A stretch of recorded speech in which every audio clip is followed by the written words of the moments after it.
یو ورځ د جناب رسول الله صلی الله علیه و آله وسلم په خدمت کې یو کس حاضر شو او ورته وی ویل چې د الله رسوله زما زړه ډیر سخت دی، زه داسې څه وکړم چې زما زړه نرم شي.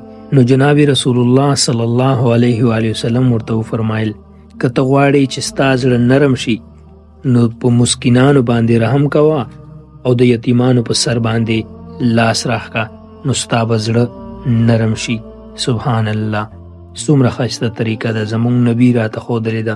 که زړه نرم نه وي، سخت وي، نو دغه کارونه وکړه، په مسکینانو باندې رحم او د یتیمانو په سر باندې لاس راښکه، نو زړه به دې نرم وي. سبحان الله. او نبی کریم صلی الله علیه و آله وسلم دا هم فرمایي چې آباد دی وي هغه کس چې زما حدیث واوري او نورو سره یې شریک کړي. جزاک الله.